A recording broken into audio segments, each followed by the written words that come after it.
విడిపించువాడును, స్వస్థపరచువాడును, ఆరోగ్యాన్నిచ్చి ఆయుష్నిచ్చి జీవింపచేసేటువంటి దేవాతి దేవునికి స్తుతులు స్తోత్రములు చెల్లిస్తూ ఉన్నాను. అలాగనే ప్రతిరోజు కూడా కృపావాక్య ధ్యానములలో పాలుపంపులు కలిగి ఉంటూ దేవుని వాక్యాన్ని చక్కగా వింటూ అందును బట్టి బలపడుతున్నటువంటి ప్రతి బిడ్డ కూడా ప్రభు పేరిట వందనములు, ప్రభు పేరిట శుభములు తెలియచేస్తూ ఉన్నాను. ప్రియమైన దేవుని బిడ్డలారా, తిరిగి మరొక ఉదయకాలం మందు ప్రభు మనకిచ్చిన వాక్యాన్ని చదువుకొని ప్రార్థనాపూర్వకంగా మనం ధ్యానం చేద్దాం. లూకా సువార్త 4వ అధ్యాయము 40వ వచనములో ఉన్నటువంటి మాటని చదువుకొని ప్రార్థనాపూర్వకంగా మనం ధ్యానం చేద్దాం. లూకా సువార్త 4వ అధ్యాయము 40వ వచనములో ఉన్నటువంటి మాట నేను చదువుతున్నాను. ఇక్కడ రాయబడినటువంటి మాటలలో, సూర్యుడు అస్తమించుచుండగా నానా వివిధ రోగముల చేత పీడింపబడుచున్న వారు ఎవరెవరు యొద్ద నుండిరో వారందరూ ఆ రోగులను ఆయన యొద్దకు తీసుకుని వచ్చిరి. అప్పుడు ఆయన వారిలో ప్రతి వాని మీద చేయి ఉంచి వారిని స్వస్థపరిచెను. ప్రేమగల తండ్రి, పరిశుద్ధుడా, మీకు వందనాలు. మీ వాక్యాన్ని మేము చదువుకుంటున్నాం. అందులో ఉన్నటువంటి విషయాలను ప్రభువా బయలుపరచండి, బలపరచమని యేసుక్రీస్తు నామములో అడిగి వేడుకుంటున్నాము తండ్రి, ఆమేన్. ప్రియమైన దేవుని బిడ్డలారా, ఇక్కడ రాయబడినటువంటి మాటలలో యేసు ప్రభు వారు ఈ లోకంలో ఆయన శరీరధారిగా జీవించినటువంటి దినాలలో ఆయన 3.5 సంవత్సరం యొక్క పరిచర్యలో, సువార్త పరిచర్యలో అనేక ప్రాంతాలకు వెళ్ళి ప్రభు దేవుని వాక్యాన్ని ప్రకటించినట్లుగా, దేవుని చిత్తాన్ని జరిగించినట్లుగా, ఆయన వాక్యము చెప్పటానికి ముందు ఆ వాక్యము స్థిరపరచబడటానికి, ఆ వాక్యాన్ని బట్టి వారు బలపరచబడటానికి దేవుడు అనేకమైనటువంటి అద్భుతాలు, ఆశ్చర్య కార్యాలు, మహోపకార్యాలు జరిగించి వాక్యమును స్థిరపరచెను అనేటువంటి మాట దేవుని వాక్యంలో నుంచి మనం చూస్తూ ఉన్నాం. ఇక్కడ యేసు ప్రభు ఆయన దర్శిస్తున్నటువంటి, సంచరిస్తూ ఉన్నటువంటి ఆయా గ్రామాలలో ఆయన వెళ్తున్నప్పుడు ఒక దినాన యేసు ప్రభు ఆ ప్రాంతానికి వచ్చాడని వారు తెలుసుకొని వారి యొక్క చుట్టుపక్కల వాళ్ళకి తెలియచేస్తూ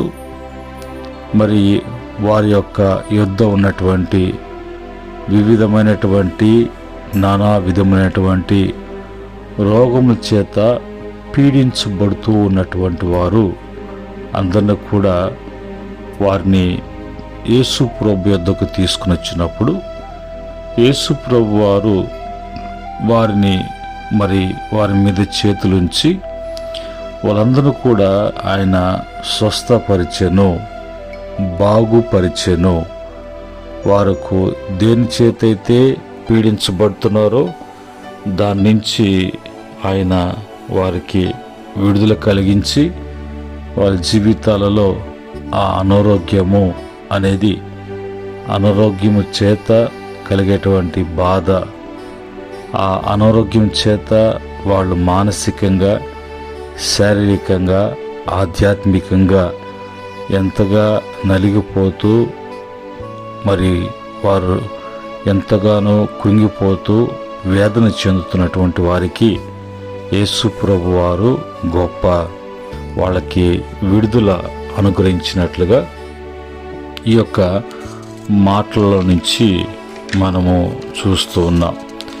ఈరోజు మరి ఒక వ్యక్తికి అనారోగ్యము అనేది మానసికంగా, శారీరకంగా, ఆధ్యాత్మికంగా ఆ యొక్క మరి అనారోగ్యము పాలు కావటానికి, అనారోగ్యము కలగటానికి కారణాలు ఏమిటి అని బైబిల్ నుంచి మనం చూసినప్పుడు కీర్తన 38వ కీర్తన 3వ చరణములో అక్కడున్నటువంటి మాట ప్రకారముగా మరి అక్కడ భక్తుడు అంటాడు, మరి 1 నుంచి 11 వరకు కూడా చదివినప్పుడు అక్కడున్నటువంటి మాట ప్రకారంగా నీ కోపాగ్ని వలన ఆరోగ్యము నా శరీరమును విడిచిపోయెను, నా పాపమును బట్టి నా ఎముకలలో స్వస్థత లేదు అనేటువంటి మాట ఇక్కడ మనం చూస్తున్నాం.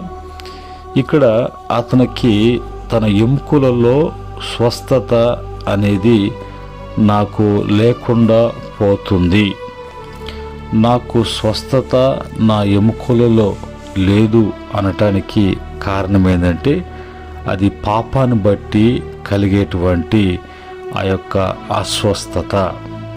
ఈ పాపాన్ని బట్టి నేను మరి నీకు కోపము తెప్పించినటువంటి వాడినిగా, నీ వాక్యానికి వ్యతిరేకముగా నీ ఎదుటే నేను చేసినటువంటి పాపాన్ని బట్టి నీకు కోపము తెప్పించినటువంటి వాడినిగా, నీ యొక్క కోపాగ్ని వలన నా యొక్క ఆరోగ్యము, శరీరములో ఉన్నటువంటి ఆరోగ్యము నన్ను విడిచిపోతుంది, నన్ను విడిచిపోయేను అనేటువంటి మాట భక్తుడు తన యొక్క అనుభవాన్ని చెప్తున్నాడు.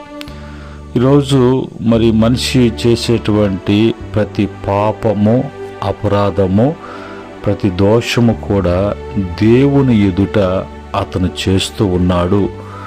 దేవుని ఎదుట చేసినటువంటి పాపాన్ని బట్టి దేవునికి కోపము తెప్పించేటువంటి వాడుగా, పాపము చేయకుండా అపరాధముల నుంచి దేవుడు వారిని రక్షించడానికి, తప్పించడానికి అనేక మార్గాలు వాళ్ళకి ఏర్పాటు చేసినప్పటికీ కూడా వారు పాపము చేస్తూ పాపములో ఉంటూ పాపములో జీవిస్తున్నటువంటి జీవితాన్ని బట్టి వారికి ఎన్ని విధములుగా ధర్మశాస్త్రం ద్వారా బోధించబడుతున్నా కూడా ఆ ధర్మశాస్త్రాన్ని పెడచెవున పెట్టి ఆ యొక్క నిర్లక్ష్య భావాన్ని బట్టి దేవుడు మానవుల పట్ల చూపించేటువంటి ప్రేమకు ప్రతిగా ఆయనకు కోపము తెప్పించేటువంటి వారుగా ఉంటున్నారు. కాబట్టి ఆ యొక్క కోపము, కోపాగ్ని ఆ యొక్క శరీరంలో ఉన్నటువంటి ఆరోగ్యము అనేది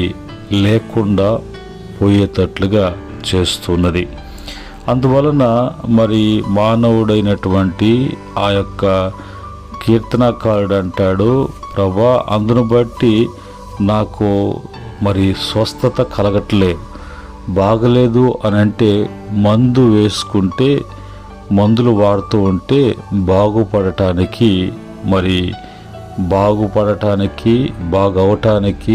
మందుల వలన ఆ స్వస్థత కలుగుతుంది.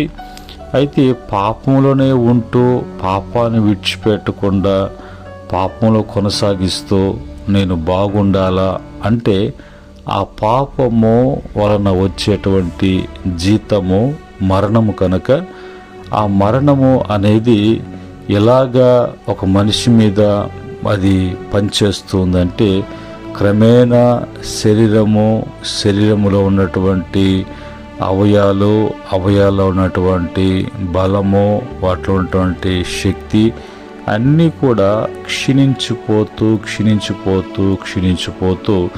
చివరికి ఆ అవయాలలో, ఆ దేహాలలో, పాపం చేసేటువంటి వారి దేహాలలో స్వస్థత అనేది ఎన్ని విధాలుగా ప్రయత్నించినా కూడా అది జరిగే పని కాదు. అలాంటి పరిస్థితుల్లో మానవుడు ఉన్నాడు అనేది తెలుసుకోవటానికి దేవుని వాక్యము ఉదయకాలమందు హెచ్చరిస్తున్నటువంటి మాటలు. అలాగనే యెషయా గ్రంథము 6వ అధ్యాయం 10వ వచనంలో, వారు కన్నులతో చూచి చెవులతో విని హృదయముతో గ్రహించి మనసు మార్చుకొని స్వస్థత పొందక పోనట్లు ఈ జనులు హృదయము క్రొవ్వు చేసి వారి చెవుల మందపరచి వారి కనులు మోయించుమని చెప్పాను. ఇక్కడ మనుషులు చూస్తూ ఉన్నారు, వింటూ ఉన్నారు. వాళ్ళు ఆ గ్రహింపు అనేది ఉంది, కానీ వాళ్ళ యొక్క మనసులు మారటం కానీ మార్చుకొని బాగుపడటం కానీ అనేది లేకుండా జరుగుతుంది. కారణము వారి యొక్క హృదయాలు క్రొవ్వినటువంటి హృదయాలుగా ఉంటూ వాళ్ళ చెవులు మందముగా, వారి కనులు మూయబడినట్లుగా చూస్తున్నారు, వింటున్నారు, గ్రహిస్తున్నారు, అయితే మార్చుకోవట్లేదు, మారట్లేదు. దీనికి కారణం ఏంటి అంటే ఆ హృదయము క్రొవ్వినటువంటి హృదయంగా ఉంది. కాబట్టి ఆ క్రొవ్వినటువంటి హృదయము అది ఒక విధంగా రాతి హృదయముగా అది పనిచేస్తుంది. కాబట్టి ఆ వ్యక్తిలో వారిలో చలనము లేకుండా పోతుంది. ఆ క్రొవ్వినటువంటి హృదయాన్ని బట్టి ఆ యొక్క వ్యక్తి యొక్క హృదయ కొవ్వును బట్టి చెవులు అనేది ఏమైపోతున్నాయి అనంటే మందమైపోతున్నాయి. కళ్ళు అనేది మొయ్యబడుతూ ఉన్నాయి. వారి జీవితంలో అందును బట్టి స్వస్థత అనేది వాళ్ళకి కలగకుండా పోతుంది. అలాగనే క్షీణించిపోయేటువంటి పరిస్థితుల్లోకి మానవుడు ఉంటున్నాడు అనే విషయాన్ని బైబిల్ వాక్యము మనకు తెలియచేసేటువంటి మాటలు. అలాగనే బైబిల్లో మరొక మాట, హోషేయ గ్రంథము 7వ అధ్యాయం 1 వచనం ప్రకారంగా, నేను ఇశ్రాయేలు వారికి స్వస్థత కలుగు చేయదలచగా ఎఫ్రాయిము దోషమును షామురోను చెడుతనమును బయలుపడుచున్నది.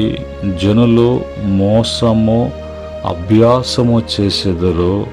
వారు వాళ్ళ యొక్క కొల్ల గ్రాండ్లు లోపలికి చొరబడుదురు. బందిపోడు దొంగలై బయట దోచుకుందురు. వారిలో టోటల్గా వారిలో స్వస్థత కలుగు చేయాలన్నా కూడా వారిలో ఉన్నటువంటి ఆ యొక్క తప్పులు, పొరపాట్లు అనేది వాళ్ళు మార్చుకోలేనటువంటి వారుగా తమ జీవితంలో అలాగనే కొనసాగించటము అనేది చేస్తూ ఉన్నారు. దీనికి ఈ విధంగా ఉన్నటువంటి మానవుడి జీవితంలో 3 విధములైనటువంటి స్వస్థతలు అనేది మానవునికి కలగాలి. ఒకటి శారీరక స్వస్థత, నిర్గమకాండము 15:26 ప్రకారంగా. రెండవదిగా మానసిక స్వస్థత, కీర్తన 41 కీర్తన 1-4 వరకు. 3 ఆధ్యాత్మికమైనటువంటి స్వస్థత, 1 పేతురు పత్రిక 2:24 ప్రకారంగా. ఈ 3 విధమైనటువంటి స్వస్థత కలిగినప్పుడే మనిషి జీవితంలో ఆరోగ్యము కానీ, మనిషి జీవితంలో స్వస్థత కానీ, మనిషి జీవితంలో జీవించటానికి, బాగుపడటానికి, సంతోషించటానికి 3 విధములైనటువంటి స్వస్థతలు మానవుడికి జరగాలి.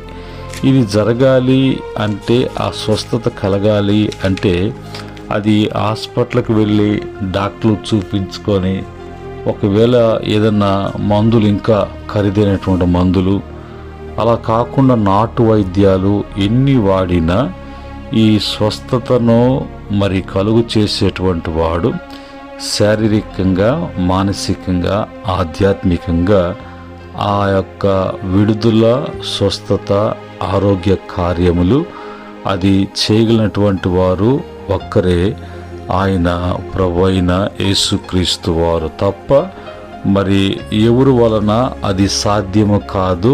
ఎన్ని తిరిగినా ఎన్ని చేసినా బాగుపడేటువంటి పరిస్థితి యేసు ప్రభు దగ్గరకు వస్తేనే కానీ.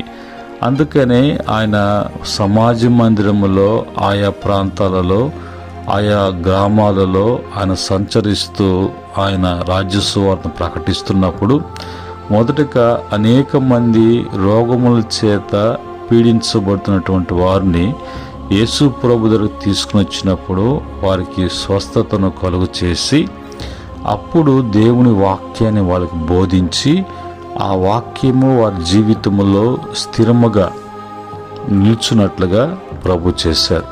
కనుక ఈరోజు ఆయన వల్ల మనకి ఎలాగ స్వస్థత కలుగుతుంది అనేది బైబిల్లో చూసినప్పుడు యెషయా గ్రంథము 53వ అధ్యాయము 5వ వచనములో మన అతిక్రమ క్రియలను బట్టి అతడు గాయపరచబడెను, మన దోషములు బట్టి నలుగుగొట్టబడెను, మన సమానార్థమైనటువంటి శిక్ష అతని మీద పడెను, అతడు పొందినటువంటి దెబ్బల చేత మనకు స్వస్థత కలుగుచున్నది. మన పాపాన్ని, మన అపరాధాన్ని, దోషాన్ని, శిక్ష అంతా కూడా అతని మీద వేసుకొని రోగాల్ని, శాపాల్ని వహించి భరించి ఆయనే మన నిమిత్తము శిక్ష, ఆ రోగము అది శారీరకంగా, మానసికంగా, ఆధ్యాత్మికమైనటువంటి ఆ స్వస్థత కలుగు చేయటానికి ఆయనే గాయపరచబడెను, ఆయనే శిక్ష అనుభవించబడెను, ఆయనే మన మరణాన్ని ఆయన శరీరం మీద ఆయన మరి ఆ మరణం పొందినట్లుగా బైబిల్లో నుంచి మనకు తెలియచేయబడినటువంటి సత్యాన్ని బట్టి ఆయన వద్దకు వస్తే కానీ మనకు స్వస్థత అనేది మన జీవితంలో కలుగ నేరదు. రెండవదిగా చూసినప్పుడు యెషయా గ్రంథము 58వ అధ్యాయము 8వ వచనములో వస్త్రహీనుడు నీకు కనబడినప్పుడు వానికి వస్త్రములిచ్చుట మరి ఇదే కదా నాకు ఇష్టమైనటువంటి ఉపవాసము. అలాగున నువ్వు చేసిన ఎడల నీ వెలుగు వేకువ చుక్కు వలె ఉదయించును, స్వస్థత నీకు శీఘ్రముగా లభించును, నీ నీతి నీ ముందర నడుచును, యెహోవా మరి మహిమ నీ మరి సైన్యపు వెనుకటి భాగమున కావేలు కాయును అనే మాట ఇక్కడ మనం చూస్తూ ఉన్నాం. ఇక్కడ స్వస్థత అనేది మన ఎదుటి వాళ్ళు పేదవాళ్ళుగా ఉన్నప్పుడు, కష్టపడుతూ ఉన్నప్పుడు, వాళ్ళు బాధపడుతున్నప్పుడు, ఆ కష్టములో, బాధలో మనము వారికి ఇవ్వగలిగినటువంటి, పెట్టగలిగినటువంటి, మరి చూడగలిగినటువంటి స్థితి ప్రభు మనకిచ్చారు. అలాగా మనకిచ్చినప్పుడు వాటిని బట్టి మనము అనుభవిస్తూ సుఖిస్తూ మరి ఆనందిస్తున్నటువంటి మన జీవితంలో మనం ఎలాగుండాలని ప్రభు మనల్ని ఉంచాడో అలాంటి మనసుతో ఇతరులకు కూడా ఉండాలి అని మనకు కలిగిన దాంట్లో, మనకు ఉన్న దాంట్లో, మనము చేయగలిగినటువంటి మరి దాంట్లో చేసేటువంటి వారికి ఉన్నప్పుడు దేవుడు తన చూపించిన ప్రేమను, మన పట్ల చూపించిన ప్రేమను, మనకిచ్చినటువంటి ఆ యొక్క స్థితి స్థాయిని బట్టి అనేక మందికి మనము అలాగ చేయగలిగినప్పుడు ఆ ప్రేమ ఏంటో చూపించగలిగినటువంటి వారముగా, ఆ ప్రేమ ఏంటో వాళ్ళు కూడా కలిగి ఉండి ప్రభుని వారు మహిమపరచున్నట్లుగా ఆ ప్రేమ అనేది అలాగనే మరి జనులలోకి ఆ ప్రేమ అల్లుకొని పోనట్లుగా ప్రభు మరి ఆయన చూపించినటువంటి, ఆయన చేసినటువంటి కార్యాలు మనం అనుభవిస్తూ వాటిని కప్పెట్టుకొని మనం పిసినారితనముతోనో ఇంకొక మనసుతోనో కాకుండా మనము ఎలాగ మేలు పొందామో ఇతరులు మేలు పొందినట్లుగా ఆ మేలును మనము చూపించాలి, ప్రచురించాలి. క్రియారూపంగా జరిగించినప్పుడు నీ జీవితంలో ఏ స్వస్థత అయినా సరే, మానసికంగా, శారీరకంగా, ఆత్మీయంగా ఏ స్వస్థత అయినా సరే నీకు శీఘ్రముగా జరగటానికి ప్రభు యొక్క ప్రభావము వెంటనే పనిచేస్తుంది అనే మాట బైబిల్లో నుంచి మనకు తెలియచేయబడుతున్నది. అలాగనే మూడవ మాటగా చూసినప్పుడు ఇర్మియా గ్రంథము 33వ అధ్యాయం 6వ వచనములో, నేను దానికి ఆరోగ్యమును స్వస్థతను మరల రప్పించుచున్నాను, వారిని స్వస్థపరచుచున్నాను, వారికి సత్య సమాధానములను సమృద్ధిగా బయలుపరిచెదను అనే మాట. కనుక ఇప్పుడు మళ్ళీ తిరిగి ఆరోగ్యాన్ని కానీ స్వస్థతను కానీ వారికి సత్య సమాధానములను కానీ సమృద్ధిని కానీ నేను బయలుపరిచేదను, వాళ్ళకి చేసేదను అన్నట్లుగా ప్రభు చెప్తున్నారు. ఈ 3 రెఫరెన్స్లను బట్టి, మాటలను బట్టి మనకు అర్థం కావాల్సినటువంటిది, మనం ఒట్టి ఆలోచనలు, చెప్పుడు మాటలు, ఏదో సాంగ్యాలను ఏదేదో ఊహించుకొని మన జీవితాన్ని ఈ జీవితానికి ఇచ్చిన దేహానికి ఇచ్చినటువంటి ఆరోగ్యము ఉండటానికి ఇచ్చిన స్వస్థతను మనము దాన్ని పోగొట్టుకోకుండా, పాడు చేసుకోకుండా, ఒకవేళ పొరపాటున ఏదైనా చేస్తుంటే ఇప్పుడు విన్న వాక్యాన్ని బట్టి మనము తిరిగి సరిచేసుకొని ఆయన యొద్దకు వచ్చి, ఆయన ఈ విధంగా ఉన్నప్పుడు, ఈ విధంగా నీవు జీవించినప్పుడు ఆ స్వస్థత నీకు కలుగుతుంది అని ప్రభు చెప్పినట్లుగా అలాగ మనకు స్వస్థత కలగాల్సిందే. కానీ వేరొక ఆప్షన్ ఏది కూడా మనకు ఉండదు అనేది తెలుసుకొని ప్రభు యొక్క పాదాలు మనం పట్టుకొని మనం బాగుపడటానికి ప్రభు సహాయం చేస్తారు. అలాగనే బైబిల్లో మత్తయి సువార్త 8:13 ప్రకారంగా శతాధిపతి యొక్క దాసుడు బాగలేనప్పుడు అతను యేసు ప్రభు యొద్దకు వచ్చి అతని బాధనంతా కూడా వివరించినప్పుడు వెంటనే యేసు ప్రభు స్పందించి, ఎక్కడ ఉన్నాడు, పోదాం పద అన్నప్పుడు అతను ఒకటి అంటాడు, అయ్యా నీవు నా ఇంటికి రావటానికి నాకు అర్హత, యోగ్యత లేదయ్యా, మాట మాత్రం సెలవిస్తే చాలు, నా దాసుడు బాగుపడుతున్నప్పుడు యేసు ప్రభు అంటాడు, యూదులలో ఇంత విశ్వాసం కలిగినటువంటి వాడిని చూడలేదు అని నువ్వు అన్నట్లుగా జరుగునుగాక అన్నప్పుడు అక్కడ వెంటనే ఆ దాసునికి బాగు కావటం. అలాగనే కానాను స్త్రీ కుమార్తె విషయంలో మత్తయి సువార్త 15:22-22 వరకు తన కూతురు యొక్క అనారోగ్య విషయము యేసు ప్రభు యొద్దకు వచ్చి మొరపెట్టినప్పుడు వెంటనే యేసు ప్రభు వారు ఆయన మాట మాత్రము సెలవిచ్చిన వెంటనే ఆ కూతురు అక్కడ బాగుపడినట్లుగా. అలాగనే బైబిల్లో ప్రతి సందర్భాన్ని బట్టి మనం చూసినప్పుడు యేసు ప్రభు ఆయన నోటి మాట సెలవిచ్చినప్పుడు వారికి స్వస్థత అనేది జరగటము, బాగుపడటము అనేది మనం చూస్తున్నాం.